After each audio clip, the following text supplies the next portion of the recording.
Ocean और सी की बात करें, देखो ओशियन क्या है, सिंपल सा है कि ऐसा एरिया जो क्या हो, जिसपे क्या हो, वाटर हो।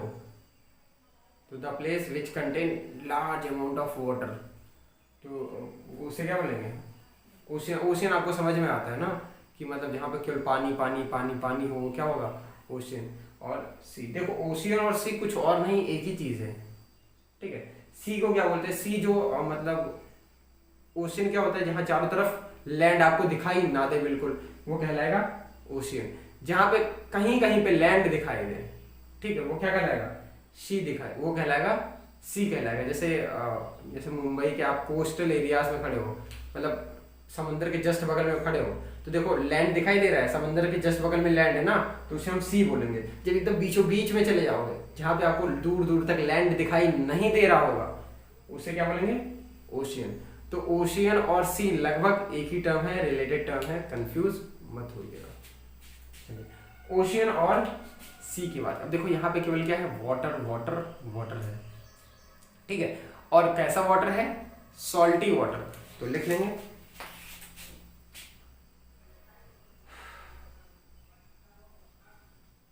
Place where huge amount of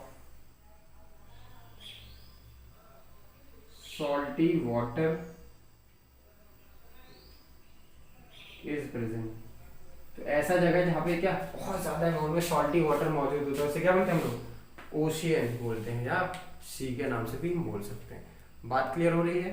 अब देखो ओशियन के अंदर जनरली पाए क्या जाते हैं, आपको फिशेस दिखेंगी, ठीक है, वो लार्ज भी हो सकती हैं, स्मॉल भी हो सकती हैं। इसके अलावा और भी एनिमल्स हो सकते हैं, एक्वेटिक एनिमल्स, जैसे स्नैक भी देखने को मिल सकता है ओशियन में ना। जनरली नहीं देखने को मिलता है, लेकिन कुछ है स्नैक ओशियन के, वो देखने को मिलते हैं। तो सबसे पहले हम फिशेस की बात करें, तो फिशेस आपको जेली फिशेस दिखेंगी, ठीक है, शार्क दिखेगी, डॉल्फिन दिखेगी, जो भी ओशियन वाली डॉल्फिन है, ठीक है। इसके अलावा ऑक्टोपस दिखेगा, सी हॉर्स दिखेगा, ठीक, जेली फिश दिखेगी। इसके अलावा टॉर्पीडो दिखेगी, टॉर्पीडो मतलब इलेक्ट्रिक फिश, इसी के नीचे लिख लेना। इलेक्ट्रिक फिश कौन सी है, इलेक्ट्रिक फिश का नेम है टॉर्पीडो। क्या है, टॉर्पीडो। नाम कैसे याद रखोगे, देखो इलेक्ट्रिक मतलब क्या होता है, करंट, देखो इसमें तार आ रहा है, तार वर्ड, टॉर्पीडो, टॉर्पीडो ऐसे बोल सकते हो। टॉर्पीडो सही बोल रहे हैं, ऐसे बोलो टॉर्पीडो, तो उसमें तार वर्ड आ रहा है ना, तार के मदद से ही करंट आता है। तो इलेक्ट्रिक फिश क्या है, टॉर्पीडो है। बात क्लियर हो रही। स्टिंग पॉइजन, ठीक है, ट्राइगोन, तो ऐसी बहुत सारी फिशेस हैं जो कहाँ पाई जाती हैं, ओशियन के अंदर पाई जाती हैं, ठीक है। एक खास बात मैं बता दूं, जो आपकी वेल और डॉल्फिन है, वेल और डॉल्फिन ये ऐसी फिशेस हैं जो अपने बच्चे को मिल्क पिला सकती हैं। तो वेल और डॉल्फिन दो फिशेस हैं जो अपने बच्चे को क्या पिला सकती हैं, मिल्क पिला सकती हैं। ये मैमल है, ठीक है। तो इसको भी आप याद रखेंगे, पूछा जाता है कौन सी ऐसी फिशेस हैं which can feed their child, तो कौन सी ऐसी फिशेस हैं, डॉल्फिन और वेल, जो अपने बच्चे को दूध पिला सकती हैं, ठीक है। हो गया, तो ये बात थी ओशियन और सी की। इसके अलावा और एक बात होती है कि ओशियन बहुत गहरा होता है, जैसे जैसे नीचे आते हो प्रेशर नीचे बढ़ता जाता है, नीचे जैसे जैसे आते हो बढ़ता जाता है ना। तो हम लोग डायरेक्ट नीचे नहीं जाते कि ओशियन में गए नीचे चले गए ऐसे ही नॉर्मल बॉडीज के साथ, नहीं। हम जब भी जाते हैं तो देखो अब एक सिलेंडर रखते हैं और आगे ऑक्सीजन मतलब लगाते हैं ना, मास्क टाइप का लगाते हैं, वो सिलेंडर से लगातार सप्लाई हमें मिलती रहती है। वो क्या होता है, गैसेस मिक्सचर होता है, उसमें गैसेस होती हैं, ठीक, ऑक्सीजन, आपका हीलियम, ठीक, नाइट्रोजन, इन सब की गैसेस का क्या होता है, मिक्सचर होता है, कंपोजिशन होता है, उसी को हम सिलेंडर को लेके नीचे जाते हैं, ठीक, क्योंकि नीचे प्रेशर ज़्यादा होता है। जैसे अचानक से ऊपर आओगे, आपकी जो ब्लड वेसल है वो फूलने लगेंगी, फूल के रप्चर भी हो सकती है, इंटरनल ब्लीडिंग की वजह से डेथ भी हो सकती है, इसलिए हम सिलेंडर लेके जाते हैं, ठीक। लेकिन हमें बचपन में क्या लगता था, जो मेरा सोचना है ना, मुझे पहले लगता था कि हमें लगता था कि जैसे यहाँ पे ऑक्सीजन है, पानी के अंदर जाते तो ऑक्सीजन नहीं मिलता था, इसलिए मर जाते थे, इसलिए हम सिलेंडर लेके आते ताकि ऑक्सीजन मिलता रहे। नहीं, ऑक्सीजन तो पानी में होता है। अगर ऑक्सीजन नहीं होगा, सोचो मछलियाँ कैसे जिंदा रहेंगी, वो भी तो ऑक्सीजन उनको भी तो चाहिए ना। तो ऑक्सीजन जो गैस है वो वाटर में डिजॉल्व रहता है ना, तो उन्हीं डिजॉल्व ऑक्सीजन को कौन लेता है, फिशेज लेती हैं। तो हम भी नीचे जाते हैं तो ऑक्सीजन हमें मिलता है, लेकिन ऑक्सीजन के साथ बहुत सारी गैसेस मिलती, और नीचे प्रेशर ज्यादा है, जब प्रेशर ज्यादा होता है तो गैसेस अंदर हमारे अंदर ज्यादा जाएंगी तो अंदर मतलब नसों को, मतलब हमारे बॉडी के अंदर भी ज्यादा जाएंगी। जैसे अचानक से ऊपर आओगे, प्रेशर हो जाएगा कम, तुरंत गैस निकलने की कोशिश करेंगी। इतना तो रेस्पिरेटरी सिस्टम इतना फास्ट तो है नहीं कि सारी गैस तुरंत निकाल देगा, तो आपकी जो ब्लड वेसल है वो भी फूलने लगेंगी, ठीक है, एस्केप करने की कोशिश करेंगे, बाहर निकलने की कोशिश करेंगी, गैसेस फूलने लगेंगी, हो सकता है रप्चर भी हो सकता है, ठीक। जो भी स्कूबा डाइवर्स होते हैं उनके पास क्या होता है, सिलेंडर होता है, ठीक। तो यहाँ पे जस्ट यही बात बतानी थी कि जो फिशेज होती हैं, जो एनिमल्स होते हैं, वो अपना ऑक्सीजन कहाँ से लेते हैं, जो वाटर के अंदर ऑक्सीजन डिसॉल्व है, ठीक है। लेकिन कभी कभी कुछ नालायक उसमें पानी में ग्रो कर जाते हैं, जैसे कि जलकुंभी, आइकोर्निया जलकुंभी देखा होगा, जो भी पॉन्ड आपके करीब में होगा उसमें जलकुंभी उग जाती है ना, खूब ढेर सारे ऊपर हरे हरे उग जाते हैं पॉन्ड में। तो होता क्या है, जलकुंभी जितना भी ऑक्सीजन वाटर का रहता है सबको खींच लेती हैं, सब ले लेती हैं, सारा ऑक्सीजन अगर वो ले ली, क्या एनिमल्स जितने भी उसके अंदर हैं, जैसे फिश है, स्नैक है, क्या उनको ऑक्सीजन मिल पाएगा, नहीं मिल पाएगा। ऑक्सीजन नहीं मिल पाएगा, क्या जिंदा रहेंगी, नहीं जिंदा रहेंगी, और सारे फिशेज और एनिमल्स सब मर जाएंगे और नीचे बैठ जाएंगे, डिपॉजिट हो जाएंगे, कुछ समय बाद स्मेल भी करने लगेगा, मरने के बाद स्मेल कर देंगे, ठीक है।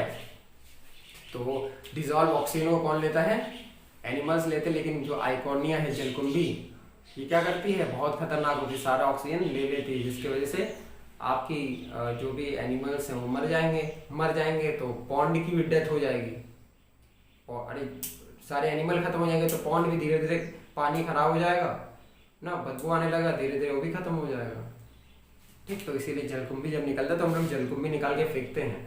अभी मछुआरों को देखोगे, जलकुंभी जब भी रहेगा तो उसको निकाल के फेंकते हैं, ठीक। तो रीजन समझ में आया क्यों फेंकते हैं, क्योंकि ऑक्सीजन वो सारा ले लेता है, ऑक्सीजन ले लेगा तो जो मछलियाँ उन्होंने पाल रखा, क्या जिंदा रहेंगी, नहीं, मर जाएंगी, तो फिर कोई खरीदेगा ही नहीं, मरी हुई मछली कौन लेता है, जल्दी नहीं लेता ना।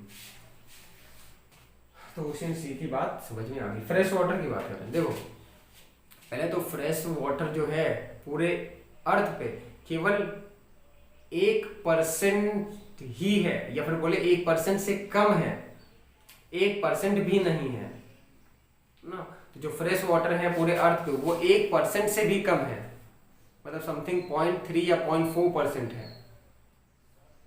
और वो फ्रेश वाटर आपको कहाँ देखने को मिलेंगे, आपको आइस कैप में मिलेंगे, ठीक है, और इसके अलावा ग्लेशियर्स पे मिलेंगे, इसके अलावा आपको पॉन्ड्स में और रिवर्स में, लेक्स में, ठीक है, इन सब पे क्या आपको फ्रेश वाटर देखने को मिलते हैं। तो फ्रेश वाटर कहाँ कहाँ देखने को मिल सकता है, आइस कैप, ग्लेशियर्स और रिवर, पॉन्ड, लेक, यहाँ पे क्या मिल सकता है आपको, फ्रेश वाटर मिल सकता है, ठीक है। जैसे यहाँ पे थे ओशियन में थे, ऐसे फ्रेश वाटर के एनिमल्स होते हैं। कुछ चेंजेस और होते हैं, कुछ एडॉप्टेशन और होते हैं, वो हायर क्लासेस के हैं, एमिनोटेलिक होते हैं, यूरियोटेलिक होते हैं, यूरिकोटेलिक, इस टाइप के, मतलब डिफरेंट क्लासेस हैं, बनाए गए हैं। तो कुछ जो भी ओशियन वाले हैं ये कैसे होते हैं, वो सॉरी क्या बोलते हैं, ये कुछ होते हैं यूरिकोटेलिक होते हैं, ठीक है, और फ्रेश वाटर क्या होते हैं, अम्यूनोटेलिक होते हैं, अम्यूनोटेलिक। तो ऐसे कई सारे हैं वो टर्म्स जो आप हायर क्लासेस में पढ़ोगे और आपको पढ़ाया जाएगा। तो फ्रेश वाटर सिंपल सा क्या है, ऐसा जगह जहाँ पे क्या हो, फ्रेश वाटर पाया जाए, मतलब बिल्कुल वाटर जो ड्रिंकिंग के काबिल वो पाया जाए, यूज़ के काबिल वो पाया जाए, उसे हम फ्रेश वाटर बोलेंगे। क्या क्या हो सकता है, रिवर, पॉन्ड, लेक और ग्लेशियर्स। और सबसे ज़्यादा फ्रेश वाटर ग्लेशियर्स पे ही पाया जाता है, मतलब जहाँ पे मतलब वो बर्फ जमा होता है उसे क्या बोलते हैं, ग्लेशियर। और हमेशा नदी जो रिवर बनती है वो कहाँ से बनती है, ग्लेशियर, जैसे ऐसे सोचो, अगर नदी यहाँ से निकली है, ठीक है, इस प्लेस से, तो यहाँ पे बर्फ पूरा जमा होता है, इस प्लेस को कहते हैं ग्लेशियर, ठीक है। यहाँ पहाड़ी रीजन होगा, माउंटेनियस रीजन होगा, यहीं से पहाड़ों के बीच से ग्लेशियर मेल्ट होगा, और सोचो बर्फ मेल्ट होता है, गलता है, तो क्या बनता है, पानी, ये मेल्ट होगा और वाटर लगातार निकलता रहेगा और ये रिवर बन जाएगा, ठीक है। तो हमेशा रिवर कहाँ से निकलती हैं, ग्लेशियर से निकलती हैं, और ये रिवर जाके गिरेंगी कहाँ, ओशियन के अंदर, कहाँ गिरेंगी, ओशियन के अंदर गिरती हैं।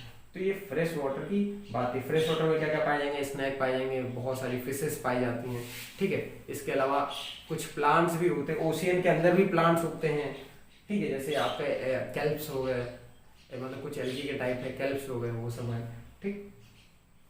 फ्रेश वाटर समझ में आ गया। देखो अब दो टर्म है, पॉन्ड और लेक, ये भी मैं समझा दूं। देखो पॉन्ड और लेक में डिफरेंस क्या है। देखो पॉन्ड जो होता है वो क्या होता है, ज्यादा गहरा नहीं होता है। लेक जो होता है बहुत गहरा होता है, बहुत नीचे डेप्थ तक होता है।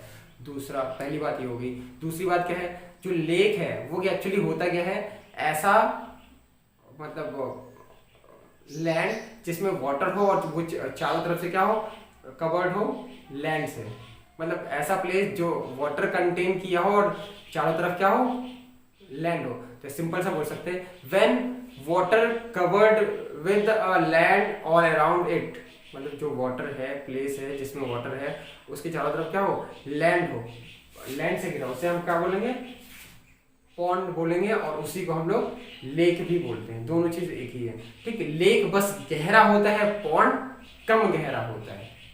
क्लियर हुई बात। तो ये आज के लेक्चर की बात थी। अब कुछ TTR देख लेंगे, ओशियन, सी, फ्रेश वाटर के बारे में, फिर लेक्चर हम खत्म करेंगे। समझ में आ गया होगा पूरा। हाँ, कुछ आओ इधर देख लेते हैं। इसको मैं यहाँ से इरेज कर दे रहा हूँ।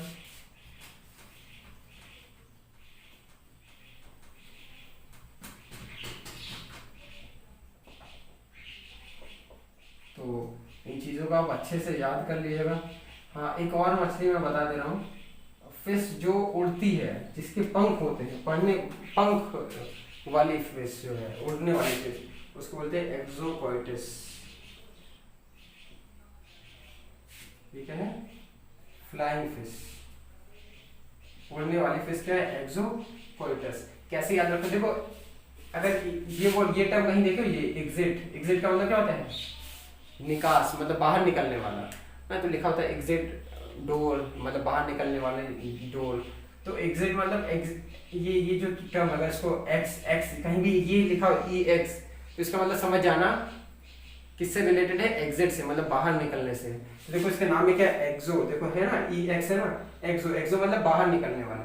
तो मछली कहाँ रहती है, पानी में, मछली से बाहर निकलेगी मतलब उड़ रही है। तो जो भी फ्लाइंग फिश है उसके में क्या आएगा, एक्सो। तो एक्सोकोइटस ये क्या है, फ्लाइंग फिश है। बात क्लियर हुई। अब ओशियन बात इसी नीचे यहाँ मैं लिख दे रहा हूँ इधर। अगला पॉइंट क्या है, ओशियन जो है, सबसे बड़ा ओशियन कौन सा है, ठीक है। तो पहले तो ओशियन यहाँ पे ऐसे हेडिंग डाल लेंगे, पहले तो ओशियन लिख लेंगे, कितने ओशियन है, देयर आर 5 ओशियन, 5 ओशियन है, ठीक है। कितने ओशियन है, 5। कैसे याद रखेंगे, ऐसे, पैसा, कैसे याद रखेंगे, क्यों पैसा पैसा करती है, गाना सुना ये, हाँ चलो, क्या याद रखना है, पैसा। ये 5 ओशियन के नाम है। देखो, P फॉर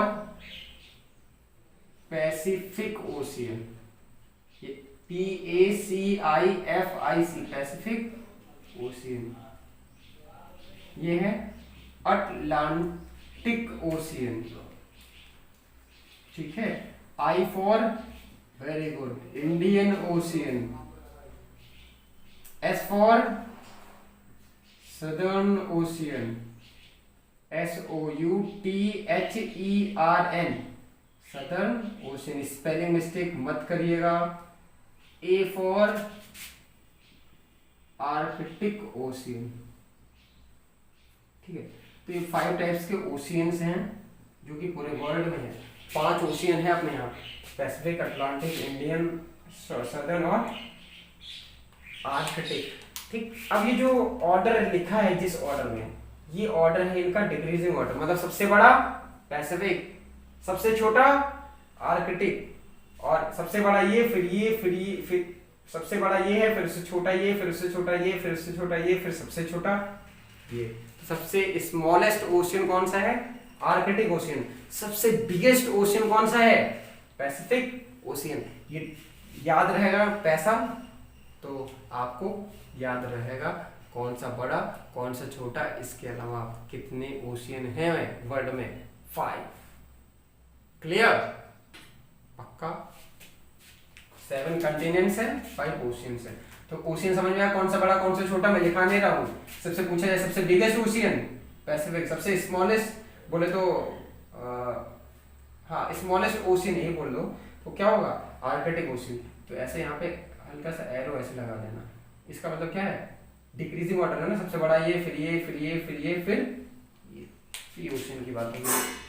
अगले आगे बढ़े, उसी के जस्ट नीचे लिख दे आना, मैं इधर इरेज कर रहा हूँ, नीचे नहीं लिख रहा हूँ ताकि आपको दिखाई दे अच्छे से, समझ में भी आए।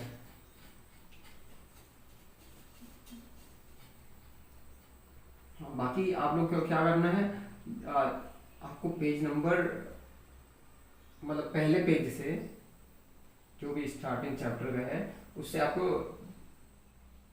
2 पेज आगे तक पढ़ना, मतलब हैबिटेट जहाँ पे खत्म हुआ है, एडॉप्टेशन जहाँ पे शुरू हुआ है, वहां तक आपको चीज़ों को रीड कर लेना है। और ये सारी चीज़ें आप याद करेंगे। मैं जो भी एग्ज़ाम आपका 22 से होने वाला है उसमें कुछ क्वेश्चन दूंगा, ठीक है? और इसको मैं बोल दूंगा आपका जीके में भी आएगा, इसके भी जीके के क्वेश्चन है, ठीक। लेकिन ज़रूरी है, एज अ टीचर मुझे लगा कि बताना आपको ज़रूरी है ताकि आपको याद रहे। हो सकता है आपको जीके में भूल गया हो, पढ़ाया गया हो, लेकिन यहाँ पे आपका क्या हो जाएगा? रिवाइज हो जाएगा। कुछ बच्चे ऐसे होंगे जिनको सारी चीज़ें आ रही होंगी, कुछ बच्चे ऐसे होंगे जिनको जो अभी नए आए होंगे 1 साल पहले, तो उनको शायद ना पता हो। तो इन चीज़ों को आप याद कर लीजिएगा, ठीक है? क्योंकि जब भी जागो तभी सवेरा, जब याद कर लो तभी अच्छा है। जब से तुम पढ़ाई शुरू कर दो तब से ही अच्छा है। तो अभी से तुम पढ़ाई को शुरू करोगे, जो भी पढ़ाई नहीं कर रहे हैं बहुत अच्छे हो जाएगा, ठीक। इसके आगे लेक पे है, ठीक है? तो लेक क्या होगा? Water body which is covered around by a land. तो वाटर बॉडी मतलब वाटर, सिंपल सा वाटर बॉडी का मतलब वाटर, वही वाटर जो किससे कवर्ड हो? लैंड से कवर्ड हो। वाटर विच इज कवर्ड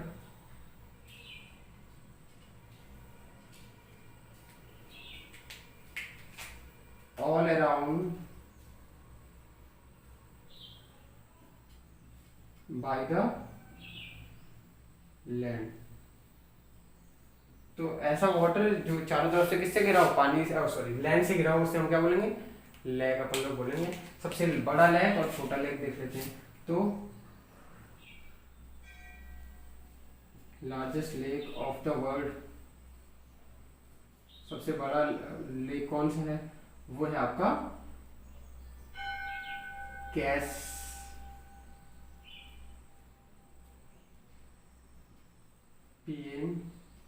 सी। क्या है आपका? कैस्पियन सी, ठीक है? सबसे लार्जेस्ट लेक कौन सा है? कैस्पियन सी। तो याद रखिएगा, नाम उसमें सी है लेकिन एक्चुअली है वो क्या? लेक। नाम में सी है लेकिन है क्या? लेक, ठीक है? तो जो भी सुपीरियर, अभी बताऊंगा, सुपीरियर लेक भी है एक ना, और बेकार लेक भी है। तो सबसे बड़ा कौन सा है? कैस्पियन। इसके अलावा सबसे गहरा, deepest lake of the world,